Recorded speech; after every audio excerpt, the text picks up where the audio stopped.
இது வந்து குளம் கிடையாது, சுனை.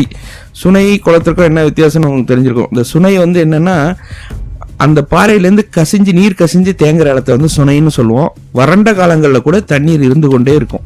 அது மாதிரி ஒரு பகுதி. அதை வந்து குளம் போல வடிவமைச்சு அதுக்கு படிகள் எப்படி பாருங்க, எவ்வளோ அழகான படிகள் பாருங்களேன். கிட்ட பார்த்தீங்கன்னா உங்களுக்கு தெரியும், அவ்வளோ அழகாக வந்து அது படிகள் இருக்குது. படிகள் அமைப்பு ரொம்ப பார்க்குறதே எங்களுக்கு ரொம்ப மகிழ்ச்சியாக இருந்தது. இன்றைக்கி நம்ம வந்து ஸ்விம்மிங் பூல் அப்படின்னு சொல்லி நீச்சல் குளங்களை பற்றியெல்லாம் சொல்கிறோம்.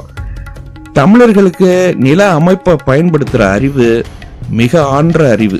அதன் பயன்தான் வந்து இந்த மாதிரி உருவாக்கங்கள். இப்போ பாருங்கள், நீங்கள் கொஞ்சம் கற்பனை செய்து பாருங்கள். 1000 வருடங்களுக்கு முன்னாடி மக்கள் வந்து மகிழ்ச்சியோடு பார்க்கும்போது தன் கை கால்களை கழுவிட்டு உள்ளார போவதற்கும் ஒரு குளிர்ச்சி பிறந்த இடமா அமையறதுக்கும் எவ்வளோ அழகாக அமைச்சிருக்காங்க. அந்த பலிபீடம் இருக்குது, கதவு பூட்டப்பட்டிருக்கு. இந்த கோயிலும் சிவன் கோயில் தான்.